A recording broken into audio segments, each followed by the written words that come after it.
अस्सलाम वालेकुम। क्या हाल है आपका? वेलकम टू हैप्पी हैंड्स, खिलखिलाते हाथ। जनाब, पिछली दफ़ा जो हमने आज़ादी का स्पेशल किया तो उसमें हमने जो मुकाबला आपके लिए छोड़ा तो हमें नहीं पता था कि आपको इतना मज़ा आएगा उसमें, क्योंकि हमारे पास बहुत सारी एंट्रीज़ आईं, सब ने डिफरेंसेस बताए, सब ने उसमें कुछ ने रंग किया, कुछ ने नहीं किया। तो कहना ये है कि हमने सिर्फ अब 2 दिन और रखे हुए हैं आपके लिए। तो आप इन 2 दिनों के अंदर अगर चाहें तो अपना पार्टिसिपेशन कर सकते हैं। उसके लिए आप भेज सकते हैं अपनी एंट्री। और ये बताऊं कि 7 जो डिफरेंसेस हैं वो तो सबके एक से होंगे, लेकिन जो एज मिलेगा ना वो रंग भरने का होगा। यानी कि जिसका बेहतर रंग होगा उसको 1 आध नंबर या 0.5 नंबर ज़्यादा मिल जाएगा। तो इसका ध्यान रखें और रंग ज़रूर भर के हमें भेजें। आज हम क्या कर रहे हैं? आज जनाब नानी कहानी होगी। और नानी कहानी पता है किसकी होगी? इस पेंगुइन की। तो ये पेंगुइन हमारा आज का क्राफ्ट भी होगा, क्योंकि ये कैरेक्टर आज हम आपको बनाना सिखाएंगे। कहानी होगी कैंगरू की और पेंगुइन की। तो आप उसके लिए तैयार हैं? तो पहले तो हम बनाते हैं पेंगुइन, ठीक है? अच्छा, तो अब हम बना रहे हैं अपना पेतीत पेंगुइन। उसके लिए सफ़ेद काला कागज़, काला ज़रा मोटा गत्ता होना चाहिए, और ये ऑरेंज उसकी चोंच और उसकी पैरों के लिए। पहले हम तैयार कर लेते हैं आँखें। तो मैंने ये कागज़ इतना काट के डबल करके, और मैंने इसको यूँ करके आँखें पहले से तैयार कर लेंगे ताकि उस वक्त तक ये सूख जाएं। आई बॉल्स,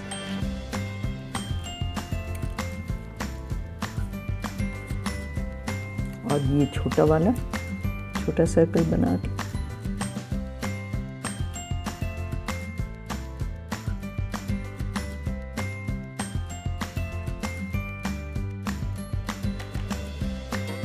ठीक है।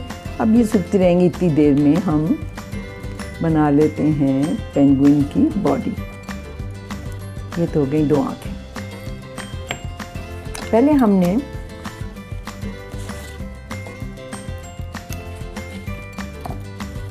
ये काट के रखा हुआ, ये ज़रा बड़ा है और ये ज़रा छोटा है, और इसको हमने स्ट्रेट करना है। तो रूलर से काटने में आसानी बहुत होती है, इसलिए मैं रूलर इस्तेमाल करती हूँ।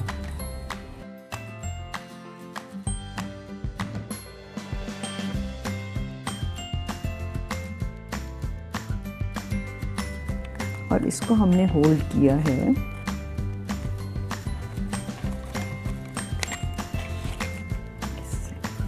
पेपर क्लिप बड़ा वाला।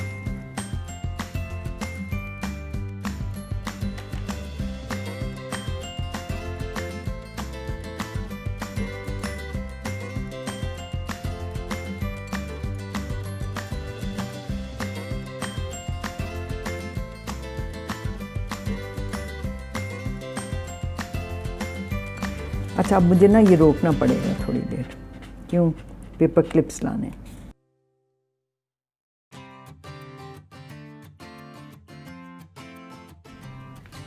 अच्छा, ये तो थी ना पेंगुइन की बॉडी, और ये है उसका टॉप का पार्ट जो कि ज़रा इससे कम है। तो हम इसको छोटा बना देंगे और इसको काट के बिल्कुल इतना कर देंगे।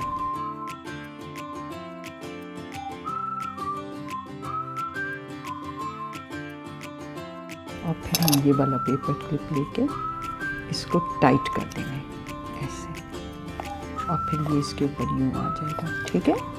अब हम इसके बनाते हैं जनाब पैर और चोंच।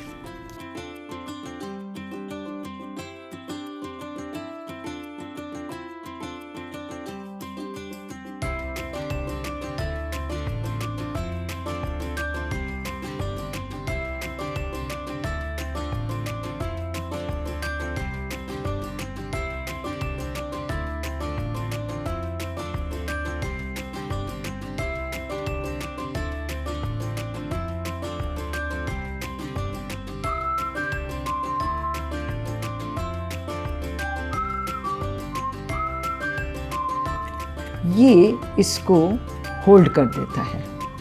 और अब हम लगा सकते हैं आँखें।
ठीक है जी, ये बन गए आपका पेंगुइन। और ये पेंगुइन का बड़ा भाई है ये वाला, जो कि हमारा कैरेक्टर है आज गोगी कहानी में, बल्कि नानी कहानी में। यस, लेकिन एक और भी कैरेक्टर है भाई। ये वो पेंगुइन है हमारा जो कि जब वो स्विमिंग नहीं करता था तो वो ऐसा घपलू सा था, मोटा सा था, और ये इस तरह चलता था और भागता था, लेकिन हमेशा रेस में पीछे रह जाता था। तो ये उस वक्त का हमारा पेंगुइन है। ठीक है, और ये उस वक्त का पेंगुइन है जब वो खूब स्विमिंग करता था, तो उसने अपना वज़न लूज़ किया और वो बहुत खुश रहा, और वो स्विमिंग करते करते उसने वज़न भी लूज़ किया। सो अब हम इसकी कहानी भी सुनते हैं, लेकिन अब हम शुरू करते हैं कैरेक्टर्स के साथ। ठीक है, सो आर यू रेडी? तो बच्चों, आप कहानी सुनने के लिए तैयार हो? आज की कहानी जंगल के जानवरों की है, जिनके यहाँ ये बड़ा मजे का एक स्पोर्ट्स इवेंट होता था। और उस स्पोर्ट्स इवेंट्स को कौन करता था ऑर्गेनाइज? लोमड़ी ऑर्गेनाइज करती थी रेस, और रेस में सबसे आगे निकलता था कैंगरू, और कैंगरू हर दफा जीत जाता था और वो चैंपियन बन गया था। चलो जी, चैंपियन बनना तो बहुत अच्छी बात है, जीतना भी बहुत अच्छी बात है, मगर कैंगरू मगरूर भी हो गया था और बदतमीज भी। मौके मौके से वो जानवरों का मजाक उड़ाता था। उसके मजाक का मरकज छोटा पेंगुइन था, जो आहिस्ता आहिस्ता चलता और कई दफा लुढ़क भी जाता और रेस करने में जरूर पीछे रह जाता। रेसेस यानी दौड़ का इंतजाम लोमड़ी तो करती थी, लेकिन अगले दिन जब रेस होना थी तो लोमड़ी ने सबको बताया कि उसका पसंदीदा रेसर और उसका कैंडिडेट वो छोटा पेंगुइन है। सबने जाना कि वो मजाक कर रही है, और कैंगरू को तो बहुत गुस्सा आया। उसने पेंगुइन को उसी दिन से छेड़ना शुरू कर दिया, आम दिनों से ज्यादा उसका मजाक उड़ाना शुरू कर दिया। पेंगुइन ने कहा कि मेरा रेस में हिस्सा लेने को बिल्कुल दिल नहीं चाह रहा, लेकिन कानून के मुताबिक तो सबको रेस में हिस्सा लेना लाजमी था। रेस का दिन आ गया, सब लोग कतार में खड़े हो गए। उन्होंने लोमड़ी के पीछे भागना था। उसने ऐलान किया कि हम इस पहाड़ पर चढ़ेंगे छोटे पेंगुइन को देखकर सब हंसने लगे कि ये बेचारा तो लुढ़क कर नीचे ही आ जाएगा, या शायद अपने पेट के बल स्लाइड कर कर नीचे आ जाएगा। लेकिन जब सब ऊपर पहुंचे तो सबकी हंसी बंद हो गई, क्योंकि पहाड़ की चोटी पर एक तालाब था, यानी उसके क्रेटर में पानी भरा हुआ था और वो तालाब की मानेंद था। लोमड़ी ने जोर से ऐलान किया कि आप लोगों ने इस किनारे से तालाब के उस किनारे तक पहुंचना है, तो आप तैयार हैं? रेडी, 1 2 3 गो। छोटा पेंगुइन खुशी खुशी पानी में तैरने लगा और इतनी तेजी से तैरा कि रेस में सबसे आगे निकल गया। उधर कैंगरू साहब हाँफते कांपते बड़ी मुश्किल से रोते रोते दूसरे किनारे तक पहुंचे। वो रो इसलिए रहे थे कि वो डूबते डूबते बचे। सब जानवरों को यकीन था कि किनारे पर खड़ा छोटा पेंगुइन अब जरूर कैंगरू का मजाक उड़ाएगा, लेकिन पेंगुइन ने ऐसा नहीं किया, बल्कि कैंगरू को तैराकी यानी स्विमिंग सिखाने की पेशकश कर दी। सब लोग खुश हो गए। पूरा दिन जानवरों ने तालाब के किनारे खेलते हुए गुजार दिया, लेकिन सबसे ज्यादा मजा पता है किसको आया? जी हाँ, लोमड़ी को, क्योंकि उसने अपनी होशियारी से कैंगरू को सबक सिखाना था। इस कहानी का सबक सीधा साधा है, वो ये है कि गुरूर करना और उसके बाद दूसरों का मजाक उड़ाना बहुत बुरी बात है, क्योंकि अल्लाह को गुरूर का सर नीचे करना बहुत आसान है और वो गुरूर का सर नीचे कर भी देता है। भाई ये कहानी मुझे इस लिहाज से बहुत इंटेलिजेंट लगी कि जो लोमड़ी थी ना, उसने अपनी जहानत इस्तेमाल करके गुरूर का सर नीचा किया। यानी कैंगरू जो था वो खामखा कर रहा था।